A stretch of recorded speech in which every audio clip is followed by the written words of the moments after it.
हैं कि अंदर यहाँ पर पूरी तरीके से जो स्थितियां हैं वो पूरी तरीके से खराब हुई हैं और अंदर चूंकि मेडिकल। अच्छा जितेंद्र, जरा ये पुलिस अधिकारी भी यहाँ पर हैं, इनसे जरा पूछिए, ये तय किया जाएगा कि आखिर इन अधिकारियों से जरा जानकारी लेने की कोशिश कीजिए कि अभी स्थिति क्या है, कब सृष्टि के बारे में कुछ बताया जाएगा। एक बार थोड़ा सा पूछिए उनसे। एक मिनट रुको, 5 1 2 रुको 3। हाँ बिल्कुल, देखिए हम अस्पताल के अंदर आए हैं और यहाँ पर आने के बाद आप देख सकते हैं कि किस तरह से यहाँ जो स्थितियां हैं वो बनी हुई है। जो बच्ची है, मासूम बच्ची है जिसको लेकर आया गया था, वो देखिए एम्बुलेंस में मैं आपको यहाँ पर दिखाना चाहूँगा कि जो एम्बुलेंस है वो यहाँ पर खड़ी हुई है और यहाँ पर जो एसपी हैं, एडिशनल एसपी हैं, वो भी यहाँ पर मौजूद हैं और ये जो एम्बुलेंस है आप देख सकते हो। देखिए अब यहाँ पर मैं आपको वो तस्वीर दिखाऊंगा जिसका हमको शायद ही हम नहीं देखना चाह रहे थे, यानी कि पोस्टमार्टम रूम में जो बच्ची है उसको ले जाया गया है और पोस्टमार्टम रूम में अब बच्ची के शव को रखा गया है। तो यहाँ से सीधे जिला अस्पताल में वैन आती है और जिला अस्पताल में आने के बाद बच्ची का जो शव है उसे पोस्टमार्टम रूम में ले जाया जाता है। यानी कि अब जितेंद्र ये साफ हो चुका है कि बच्ची अब हमारे बीच में नहीं है, यानी कि सृष्टि को बचाने की जो कोशिश थी वो सभी कोशिशें नाकाम रही हैं और इस जिंदगी की जंग को वो मासूम सृष्टि हार गई है, क्योंकि पोस्टमार्टम रूम में उनको सृष्टि को लेकर के आया गया है। अभी फिलहाल पुलिस अधिकारी भी हैं, प्रशासनिक अधिकारी भी यहाँ पर हैं। अब कुछ साफ किया जा रहा है उनकी तरफ से, एक बारी बात करके उनसे जरा जानने की कोशिश कीजिए।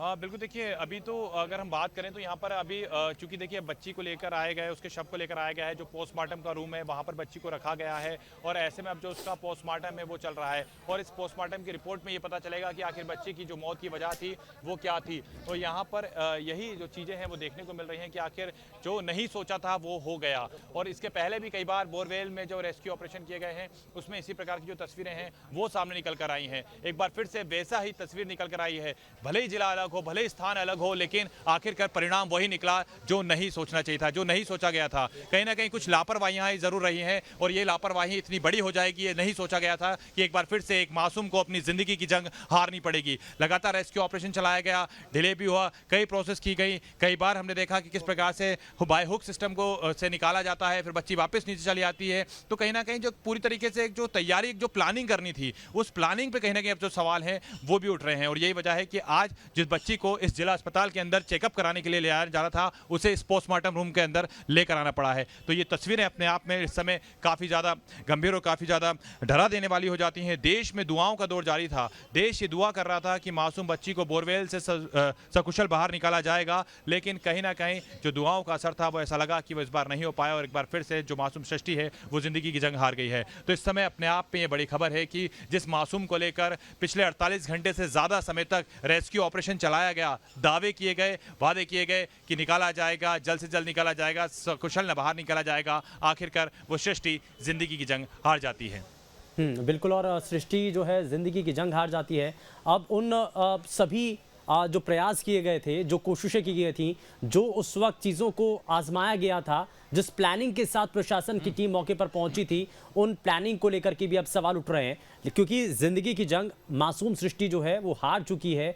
पोस्टमार्टम रिपोर्ट रूम की जो तस्वीरें हैं वो तस्वीरें भी हमने आपको दिखाई हैं और अब पोस्टमार्टम रिपोर्ट के आने का इंतज़ार है। जब पोस्टमार्टम रिपोर्ट सामने आएगी उससे ये साफ होगा कि असल मायने में सृष्टि की मौत कैसे हुई है। क्योंकि बहुत गहराई में बोरवेल के अंदर फंसी हुई थी तो घबराहट भी थी, ऑक्सीजन देने की हालांकि कोशिश भी की गई थी और ऑक्सीजन सप्लाई के जरिए माना जा रहा था कि शायद थोड़ा सा कुछ समय तक और सृष्टि को वहां पर रोका जा सके, कम से कम ऑक्सीजन सप्लाई के जरिए उसको बचाया जा सकेगा।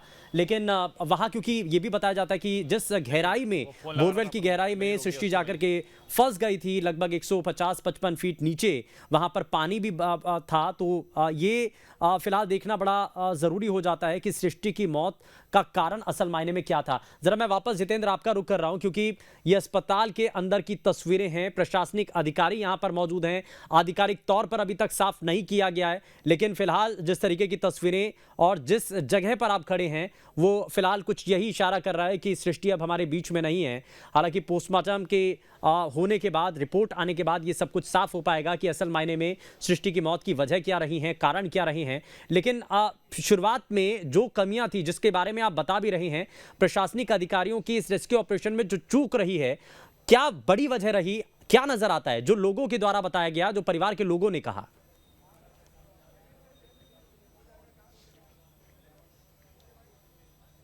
देखिए, अगर हम पूरे रेस्क्यू ऑपरेशन में अगर देखें कि लापरवाही की वजह क्या रही है, तो कई सारी जो लापरवाहियां हैं वो इस पूरे रेस्क्यू ऑपरेशन के दौरान देखने को मिली। शुरुआती दौर में जब बच्ची नीचे की ओर गिर जाती है, 12 से 17 फीट पर फंसी होती है, तो उस दौरान ग्रामीण क्षेत्र के लोग ये कहते हैं कि उसको निकाल लिया जा सकता है, उसको जो ट्रिक है उसको हुक के जरिए निकाला जा सकता है, लेकिन वहाँ पर इन चीज़ों को करने से मना कर दिया जाता है। और उसके तुरंत बाद हम ये देखते हैं कि लगातार जो नई चीज़ें हैं वो निकल कर आती हैं, और फिर ये निकल कर आता है कि बच्ची 30 फीट पर पहुँच जाती है, और 30 फीट पर फंसी हुई बच्ची को निकालने के लिए जो प्रयास हैं वो किए जाते हैं। लेकिन उस 30 फीट पर बच्ची को बचाने के लिए जैसे ही 20 फीट पर खुदाई होती है, तो पता चलता है कि जो हार्ड रॉक्स हैं वो आ गए हैं, और हार्ड रॉक्स को तोड़ना इतना आसान नहीं हो पाता है, लेकिन उसके लिए उसको ड्रिल किया जाता है, जिसके कारण बच्ची वाइब्रेशन के चलते और ज़्यादा नीचे पहुंच जाती है। 30 फीट पर फंसी बच्ची 50 फीट पर पहुंच जाती है, यानी कि पहले से अगर बच्ची को बनाई जा सकती थी, अगर बच्ची को पहले से ऊपर से पकड़ के रखा जा सकता था हुकों के माध्यम से, अगर वो ट्रिक अपनाई जाती तो शायद बच्ची और ज़्यादा नीचे नहीं सरकती। इसके बाद फिर से ऑपरेशन किया जाता है और बच्ची को बाय हुक के जरिए ऊपर लाने की कोशिश की जाती है, लेकिन जैसे ही हुक से बच्ची स्लिप होती है तो बच्ची सीधे 100 फीट से ज़्यादा नीचे चली जाती है और करीब 155 फीट पर पहुंच जाती है। इंतज़ार किया जाता है जब रोबोट को लेकर आया जाता है, और उसके पहले जो सेंसर डाला जाता है, उस सेंसर के माध्यम से पता चलता है कि 155 फीट पर बच्ची फंसी हुई है, जहां पर पानी भी है, जहां पर दलदल भी है, और उस दलदल और उस पानी के अंदर बच्ची फंसी होती है। तो ऐसे में अंदेशा तो उसी समय लोगों को हो गया था कि शायद सृष्टि बच पाएगी या नहीं, लेकिन कहीं ना कहीं यह उम्मीद थी कि कोई चमत्कार उसे बचा पाएगा, क्योंकि जो लापरवाही थी वो शुरुआती दौर से देखने को मिली। अगर कोई प्लानिंग करके पूरा रेस्क्यू ऑपरेशन किया जाता तो शायद आज सृष्टि को बचाया जा सकता था। एक 2.5 साल की मासूम बच्ची जिसको लेकर कोई प्लानिंग नहीं की गई, सिर्फ ये कहा गया कि जिस प्रकार से हमेशा जो ऑपरेशन होते हैं वैसे ही ऑपरेशन करना है, तो उसी आधार पर यहाँ पर जो खुदाई है वो चालू कर दी गई, और उसका नतीजा ये रहा कि सीहोर जिले के अंदर जहाँ पर मुख्यमंत्री शिवराज सिंह चौहान ने पूरे अगर हम बात करें मध्य प्रदेश की, तो खास निर्देश दिए थे कि 2 महीने के अंदर, क्योंकि अगर हम दिसंबर 2022 की बात करें तो बैतूल के मांडवी गांव में भी ऐसी ही घटना हुई थी, जब एक बच्चे की जान चली गई थी। उस दौरान ये निर्देश दिए गए थे कि कैसे भी करके जो खुली बोरवेल है उनको बंद कराने का प्रयास किया जाए, लेकिन ऐसा लगता है कि अधिकारियों ने सिर्फ मुख्यमंत्री के निर्देश पर पानी पोता और कुछ नहीं किया, और यही वजह रही कि आखिर जो ये क्षेत्र है सीहोर, यहाँ पर जो बोरवेल थी वो कैसे खुली रह गई, आखिर उसके बारे में जो ऑडिट रिपोर्ट पहुंचाई गई थी वो पहुंच पाई या नहीं पहुंच पाई, तो आखिर इसमें जिम्मेदारी कौन है, जिम्मेदारी तय होना बेहद ज़रूरी हो जाता है। इस समय जो पोस्टमार्टम रूम का नज़ारा है सीहोर जिले का,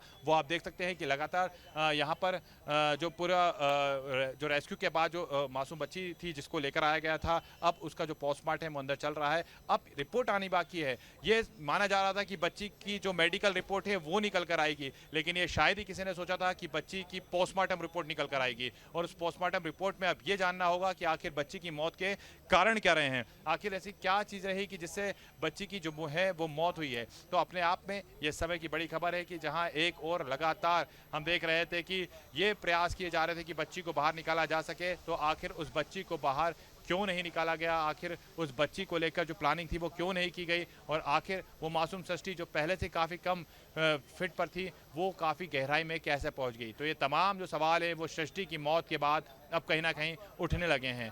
देखना होगा जिम्मेदारी किसकी तय होगी, जिम्मेदार कौन माना जाएगा, क्योंकि अमूमन ये देखा जाता है कि आरआई पटवारी से लेकर तहसीलदार जो होते हैं उनकी कहीं ना कहीं एक जिम्मेदारी भी होती है कि जो ग्रामीण क्षेत्र की ज़मीनें होती हैं उनको मापने का, उनको जाकर उनकी नपाई का तमाम जो काम होते हैं वो उन्हीं के पास होते हैं। तो ऐसे में जब पटवारियों की जो टीम निकलती है, फिर आरआई की जो टीम निकलती है, तो क्या वो उन जगहों पर जाकर ये नहीं देखती है कि वहाँ पर कोई बोरवेल खुले हैं या नहीं, जो क्षेत्र की पंचायतें होती हैं उन पंचायतों का क्या ये पूरी तरीके से नहीं बनता है कि है क्या नहीं। और इसके अलावा सुप्रीम कोर्ट की गाइडलाइन भी कहती है कि अगर इस तरह की कोई घटनाएं होती हैं तो उसके लिए कहीं ना कहीं जो जिम्मेदारी है वो कलेक्टर की होगी। तो पूरे तमाम जो चीज़ें हैं वो निकल कर आती है। अगर सुप्रीम कोर्ट की गाइडलाइन भी पढ़ी जाए तो सुप्रीम कोर्ट की गाइडलाइन के अनुसार भी कहीं ना कहीं जो पूरी जवाबदारी है वो कलेक्टर की बनती है। तो तमाम जो सवाल हैं अब वो उठने लगे हैं कि आखिर क्या हुआ। यहाँ पर देख सकते हैं कि जो एक बार बच्ची है उसको यहाँ से लाया जा रहा है, और यहाँ पर आप देख सकते हैं जो तस्वीरें हैं वो सामने की ओर की जो तस्वीरें हैं वो यहाँ पर निकल आएंगी। जो डॉक्टर्स की टीम है वो डॉक्टर्स की टीम जो है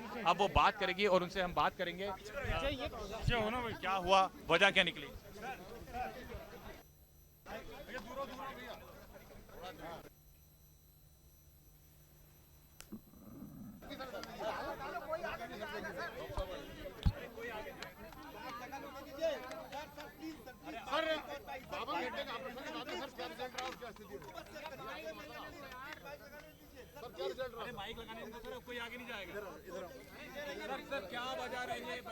ये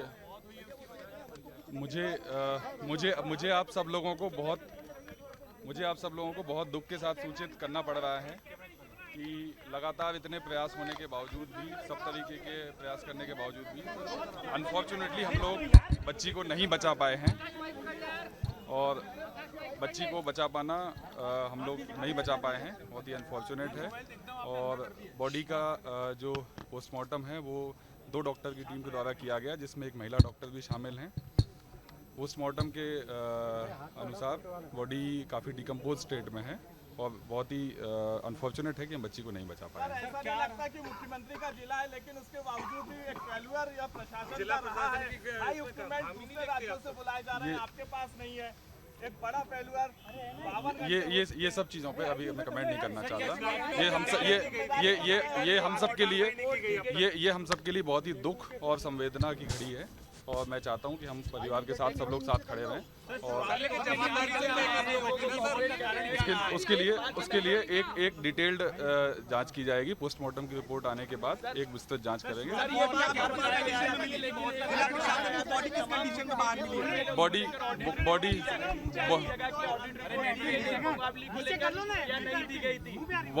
बहुत ही डिकम्पोज स्टेट में मिली है, इसलिए डिटेल जो भी है वो पोस्टमार्टम के बाद बताऊंगा। ठीक है, शॉर्ट पीएम रिपोर्ट आई है, किस वजह से मौत हुई, कुछ कारण? डॉक्टर साहब बताएंगे, डॉक्टर साहब बता देंगे। जो पीएम रिपोर्ट अभी हमने पोस्टमार्टम किया है।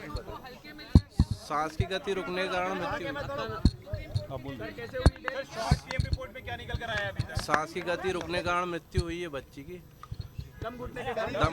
बॉडी की स्थिति क्या है? बॉडी की स्थिति डिकम्पोज डिकम्पोज स्टेट में। कितने घंटे पहले हुई है, कब हुई है, क्या पता चला सर? लगभग 40 घंटे के आसपास। 40 घंटे। सर, दम घुटना माना जाएगा बच्ची की मौत?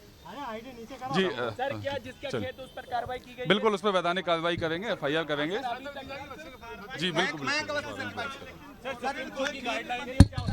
इन सब पे बाद में करेंगे। उसके ऊपर क्या कार्रवाई की गई है, क्या उसे गिरफ्तार किया गया है?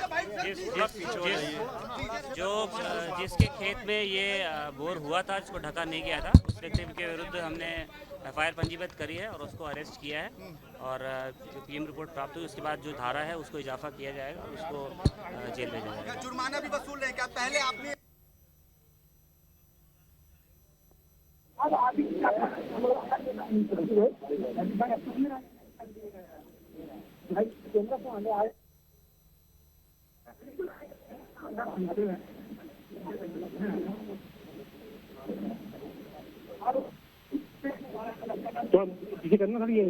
तो प्रशासनिक अधिकारियों के बयान आपने सुने हैं, डॉक्टर की जो स्टेटमेंट है वो आपने सुना है, और जो शॉर्ट पीएम रिपोर्ट है उसके अंदर ये साफ हुआ है कि दम घुटने से सृष्टि की मौत हुई है, यानी कि दम घुटने के कारण बच्ची की मौत हुई है। और एक बड़ा इसमें जो पहलू सामने आया है शॉर्ट पीएम रिपोर्ट के जरिए, जो एक्सपर्ट यानी कि जो डॉक्टर की टीम जो कि उस बच्ची का पोस्टमार्टम कर रही है, उन्होंने ये बताया है कि लगभग 40 घंटे पहले सृष्टि की मौत हो चुकी थी। यानी कि इतने लंबे समय तक जो रेस्क्यू ऑपरेशन चलाया गया, और शुरुआत में जिसको लेकर के कहा जा रहा है कि लापरवाही सामने आई, शुरुआत में एक्टिव मोड में अधिकारी नजर नहीं आए, शुरुआत में ऑक्सीजन सप्लाई उस बोरवेल तक नहीं पहुंचाई गई, शायद यही कारण है। और डॉक्टर की जो शॉर्ट पीएम रिपोर्ट है उसके अंदर भी ये साफ हो रहा है कि ऑक्सीजन सप्लाई की वजह से, यानी कि ऑक्सीजन ना मिलने की वजह से सृष्टि की मौत हुई है। तो 2 बड़े कारण इसमें सामने आ रहे हैं। एक तो सांस लेने की ना ले पाने के कारण, ऑक्सीजन की सप्लाई सही तरीके से वहां तक नहीं पहुंचने के कारण जो बच्ची है सृष्टि उसकी मौत हुई है। और इसका दूसरा बड़ा पहलू यह भी सामने आता है कि 40 घंटे पहले सृष्टि की मौत हो चुकी थी। लगातार कोशिश तो की जा रही थी कि सृष्टि को बोरवेल से बाहर निकाला जा सके, लेकिन ये सभी प्रयास उस वक्त ही नाकाफी साबित हो गए थे जब सृष्टि 40 घंटे पहले ही उसने दम तोड़ दिया था। यानी कि शुरुआत में, अगर जिस बात को लेकर के जिक्र किया जा रहा है कि शुरुआत में अगर एक्टिव रह करके प्रशासन की टीम उस वक्त काम करती, अगर अलग अलग तरीके से प्लान बनाए जाते, सिर्फ एक ही प्लान पर आधार रख करके इस रेस्क्यू ऑपरेशन को आगे नहीं बढ़ाया जाता, अलग अलग पैमाने पर अलग अलग सोच के साथ इस रेस्क्यू ऑपरेशन को आगे बढ़ाते, तो शायद इसमें हम सृष्टि को बचा पाते और आज हेल्थ बुलेटिन के जरिए हमें पोस्टमार्टम रिपोर्ट का इंतजार ना करना पड़ता हो। लेकिन बोरवेल से बाहर निकालने के बाद तुरंत उसको अस्पताल लाया जाता है और अस्पताल में लाने के तुरंत बाद जैसे ही जानकारी मिलती है, सबसे पहले न्यूज स्टेट की टीम ने आप तक ये जानकारी पहुंचाई कि जो प्रयास थे वो नाकाफी साबित हुए हैं। सृष्टि अब हमारे बीच में नहीं है, लेकिन अब यह आधिकारिक बयान भी सामने आ चुका है, क्योंकि मंगलवार को बोरवेल में सृष्टि गिरती है। करीब 55 घंटे से ज्यादा का जो समय है वो बीत जाता है। इस रेस्क्यू ऑपरेशन में एक लंबा समय लगता है और इस रेस्क्यू ऑपरेशन के अंदर जिन टेक्निक्स को इस्तेमाल किया गया था उन टेक्निक को लेकर के भी सवाल उठ रहे हैं। देखिए, दृष्टि को नहीं बचाया जा सकता, ये प्रयास मंजू भाई देख सकते हैं। थोड़ा पीछे हो जाओ।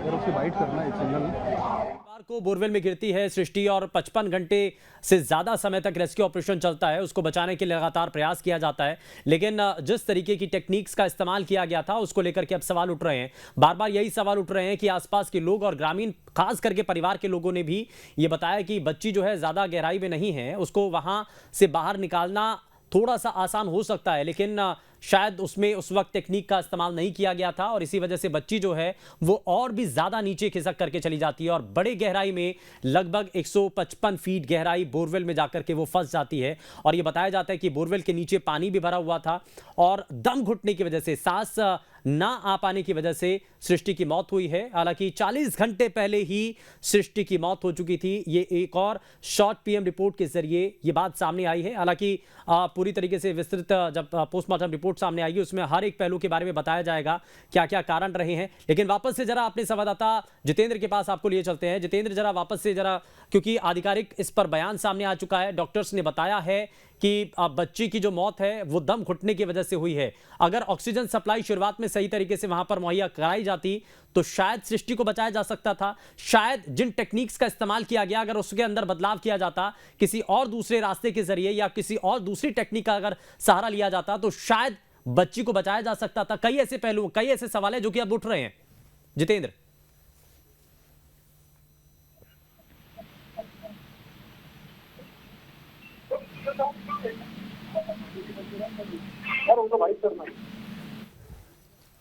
चलिए लगातार हमारे संवाददाता ग्राउंड जीरो से हमारे साथ बने हुए हैं। वापस से हम जितेंद्र से संपर्क साधने की कोशिश करेंगे, लेकिन लगातार ये तस्वीरें भी आपको दिखा रहे हैं। मासूम सृष्टि जिसको बचाने के लिए कोशिश तो की गई, लेकिन ये आप देख रहे हैं जिस वक्त सृष्टि को बाहर निकाला जाता है, एम्बुलेंस में लाया जाता है और उसके बाद की तस्वीरें हैं। एक्सपर्ट की टीम, डॉक्टर्स की टीम, प्रशासनिक अधिकारी, पुलिस अधिकारी सभी इस वक्त मौके पर थे और अस्पताल में सभी इस वक्त मौजूद भी हैं। हालांकि पुलिस अधिकारी की तरफ से बताया भी गया इसमें कि जो भी इसमें वैधानिक कार्रवाई होनी चाहिए वो ज़रूर की जाएगी। इसमें जो भी एक्शन लिया जाना चाहिए वो एक्शन ज़रूर लिया जाएगा। लेकिन ये सीधी तस्वीरें आप इस वक्त देख पा रहे थे जहाँ पर वापस से, क्योंकि जिस एम्बुलेंस के जरिए बच्ची को लाया गया था उस एम्बुलेंस की तस्वीरें हमने आपको एक बार फिर से दिखाई। वापस से जरा रुक कर लेते हैं, हमारे संवाददाता जितेंद्र भी हमारे साथ लगातार बने हुए हैं। जितेंद्र, कई चीजें साफ हो चुकी हैं। एक तो 40 घंटे पहले सृष्टि की मौत हो चुकी थी, दूसरा कि सृष्टि की दम घुटने से मौत हुई है। अगर ऑक्सीजन सप्लाई शुरुआत में सही तरीके से पहुंच जाती तो शायद सृष्टि को बचाया जा सकता था। शायद जिन टेक्निक्स का इस्तेमाल किया गया प्रशासन की टीम के द्वारा रेस्क्यू ऑपरेशन के अंदर, अगर उनके अंदर बदलाव लाया जाता, किसी दूसरी टेक्निक का इस्तेमाल किया जाता तो शायद सृष्टि को बचाया जा सकता था।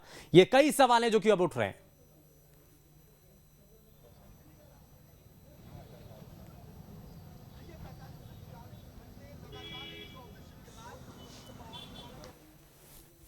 चलिए वापस से संपर्क साधने की कोशिश करेंगे, लेकिन ये तस्वीरें हम अपने सभी दर्शकों को दिखा रहे हैं। बोरवेल में सृष्टि की मौत हो गई थी, ये भी फिलहाल साफ हो रहा है। हालांकि इसमें कई ऐसे सवाल हैं और इससे पहले भी कई बार ऐसी तस्वीरें सामने आई हैं जिसमें पता चलता है कि आपको किसी एक प्लान पर या फिर आपको किसी एक स्ट्रेटेजी के तहत आपको आगे नहीं बढ़ना चाहिए। बोरवेल के अंदर जब कोई बच्चा फंस जाता है, और ऐसा एक्सपीरियंस, ऐसा अनुभव मध्य प्रदेश के अंदर कई बार पहले भी हम देख चुके हैं। कई बार ऐसा हम ये महसूस कर चुके हैं कि अलग अलग हमारे पास वैकल्पिक रास्ते होने चाहिए, हमारे पास दूसरे प्लान भी होने चाहिए, जिसको लेकर के माना जा रहा है कि सिर्फ एक ही प्लान के तहत आगे बढ़ा गया। हालांकि उस पर भी अब चर्चा होगी, उस पर भी सवाल उठेंगे, लेकिन बड़ा सवाल यही कि आखिर इसमें जो जिम्मेदार लोग हैं क्या उनके ऊपर कार्रवाई होगी। पहली बार ऐसा नहीं हुआ कि बोरवेल में कोई बच्चा गिरा और उसकी मौत हुई हो, ऐसा पहले भी कई बार हो चुका है, लेकिन क्या हमने ऐसी घटनाओं से सबक लिया है? क्या हमने ऐसे लोगों जिनकी जिम्मेदारी है, क्या हमने उनसे सवाल किए हैं? क्या उनकी जवाबदेही तय होनी चाहिए या नहीं होनी चाहिए? कब तक ऐसी सृष्टि यूं ही अपना दम तोड़ती रहेगी, ऐसे ही बोरवेल के अंदर उनकी मौत होती रहेगी? ये ऐसे कई सवाल हैं जो कि इस वक्त आम लोग पूछना चाहते हैं, और न्यूज स्टेट की टीम भी लगातार यही सवाल कर रही है कि कब तक ऐसा ही चलता रहेगा? कब तक खुले बोरवेल में बच्चे गिरते रहेंगे, मौत का शिकार होते रहेंगे, और हम उनको बचाने के लिए क्या सिर्फ हाथ पर हाथ धरे बैठे रहेंगे? क्या ऐसे जिम्मेदार लोगों के ऊपर एक्शन नहीं होना चाहिए, जिनकी जिम्मेदारी होती है, जिनके ऊपर पूरा कार्यभार सौंपा जाता है, जिनको बड़ा जिम्मेदारी के साथ यह माना जाता है कि इनके ऊपर भरोसा करके हम ऐसे बोरवेल को बंद कर सकते हैं? जब रिपोर्ट मांगी जाती है तो रिपोर्ट में बताया जाता है कि सब कुछ ठीक है, लेकिन जब ऐसे हादसे होते हैं तो उससे कलाई खुलती है, उससे साफ होता है कि असल मायने में सच्चाई क्या है। जितेंद्र हमारे संवाददाता हमारे साथ वापस से जुड़ चुके हैं। जितेंद्र, क्या अभी तक जानकारी मिल रही है? पोस्टमार्टम रिपोर्ट का इंतजार है, लेकिन शॉर्ट पीएम रिपोर्ट के जरिए बहुत सारे खुलासे हो चुके हैं। देखिए, शॉर्ट पीएम जो रिपोर्ट आई है उसमें डॉक्टर्स ने कहा है, जब हमने प्रशासन के पहले अधिकारी से बात करी तो उन्होंने भी इस बात को माना कि हाँ, बच्ची को नहीं बचा पाए। डॉक्टर्स का कहना है कि बच्ची की जो मौत हुई है वो दम घुटने से हुई है। इसके अलावा उन्होंने कहा है कि जो शॉर्ट पीएम रिपोर्ट आएगी उसमें खुलासे होंगे, लेकिन जिस प्रकार से जो डॉक्टरों के चेहरे पर एक कहा जा सकता है कि जो उनका चेहरा था, जिस प्रकार से उतरा हुआ था, वो ये बता रहा था कि कई ऐसी चीजें हुई हैं जो शायद समय पर सही तरीके से की जाती तो शायद आज उस मासूम बच्ची को बचाया जा सकता था। और यहाँ पर सिर्फ ये बताया गया है कि दम घुटने की वजह ही मासूम सृष्टि की मौत की वजह मानी जा रही है। एक मासूम बच्ची जो जिंदगी मौत के बीच जूझ रही थी, लगातार उसको बचाने का प्रयास किया जा रहा था, बावजूद इसके यहाँ पर उसकी मौत हो जाती है, तो ये अपने आप में कई बड़े सवाल जो है अब वो खड़े होने लगे हैं। लेकिन जिनकी जिम्मेदारी तय होनी चाहिए, जिनके ऊपर ये कार्यभार था कि आपको देखना था कि किन किन इलाकों के अंदर बोरवेल खुले हैं, अगर खुले हैं तो उन पर एक्शन लेना था, बाकायदा एक विस्तृत रिपोर्ट आपको तैयार करनी थी, क्या उनसे भी सवाल किए जाएंगे? क्या उनके ऊपर भी एक्शन होगा? क्योंकि पहली बार ऐसा नहीं है कि कोई बच्चा बोरवेल में गिरा हो और ऐसा हादसा हुआ हो और उसकी मौत हो गई हो। कब तक ऐसे ही बच्चे जो हैं वो शिकार होते रहेंगे? मैं वापस लौटूंगा, लेकिन अधिकारियों का आखिर इस पर क्या कहना था, वापस से सुनाते हैं।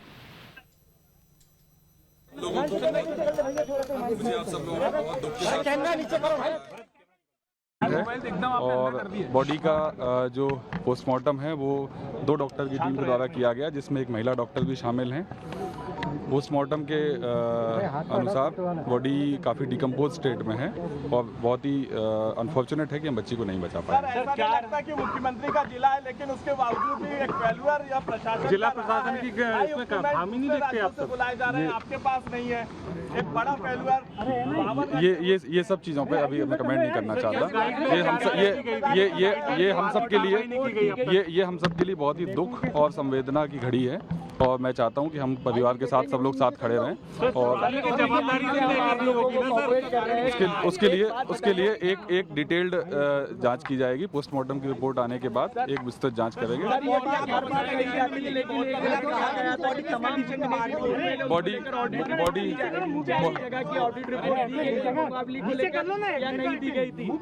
बॉडी बहुत ही डिकम्पोज स्टेट में मिली है, इसलिए डिटेल जो भी है वो पोस्टमार्टम के बाद बताऊंगा। देखिए, शॉर्ट पीएम रिपोर्ट आई है, किस वजह से मौत हुई, कुछ कारण? डॉक्टर साहब बताएंगे, डॉक्टर साहब बता देंगे जो पीएम की रिपोर्ट अभी हमने पोस्टमार्टम किया है, अभी बता। सांस की गति रुकने के कारण मृत्यु। कैसे हुई? शॉर्ट पीएम रिपोर्ट में क्या निकल कर आया अभी तक? सांस की गति रुकने के कारण मृत्यु हुई है बच्ची की। दम घुटने के कारण? दम घुटने। बॉडी की स्थिति क्या है? बॉडी की स्थिति डिकम्पोज स्टेट में। कितने घंटे पहले हुई है, कब हुई है, क्या पता चला सर? लगभग 40 घंटे के आसपास। सर, दम घुटना माना जाएगा बच्ची की मौत? जी सर, क्या जिसका खेत उस पर कार्रवाई की गई? बिल्कुल, उस पर वैधानिक कार्रवाई करेंगे, FIR करेंगे। जी बिल्कुल। सर, सुप्रीम कोर्ट की गाइडलाइन है, क्या उसके इन सब बाद में करेंगे। बोरवेल था सर, आपके ऊपर क्या कार्रवाई की गई है, क्या उसे गिरफ्तार किया गया है? जिसके खेत में ये बोर हुआ था, जिसको ढका नहीं गया था, उस व्यक्ति के विरुद्ध हमने FIR पंजीबद्ध करी है और उसको अरेस्ट किया है। और जो पीएम रिपोर्ट प्राप्त हुई उसके बाद जो धारा है उसको इजाफा किया जाएगा और उसको जेल भेजा जाएगा। जुर्माना भी वसूल रहे क्या? पहले आपने ये घोषणा की थी कि जो लोग खुले बोरवेल की सूचना देंगे उन्हें इनाम दिया जाएगा, बावजूद इसके बोरवेल खुले रहे तमाम प्रयासों के बावजूद, अब आगे की क्या प्लानिंग? देखिए, ये दुर्भाग्यपूर्ण घटना घटित हुई है, इसमें जो वैधानिक नियमों के अनुसार कार्रवाई की जा रही है। FIR पंजीबद्ध हो गई है, जिस खेत मालिक और साथ में जो बोर करता है, दोनों के विरुद्ध FIR पंजीबद्ध की गई है और रिपोर्ट प्राप्त होने के बाद आरोपी पर क्या क्या धाराएं लगाई, क्या गैर इरादतन हत्या जैसी भी धाराएं लगाई गई? निश्चित रूप से धारा 188 के तहत 144 का उल्लंघन करने पर FIR की गई, साथ में 308 IPC के अंतर्गत FIR की गई है और रिपोर्ट प्राप्त होने के बाद 304 IPC का इजाफा करके अग्रिम कार्रवाई की जाएगी। देखिए, सृष्टि को नहीं बचाया जा सका, ये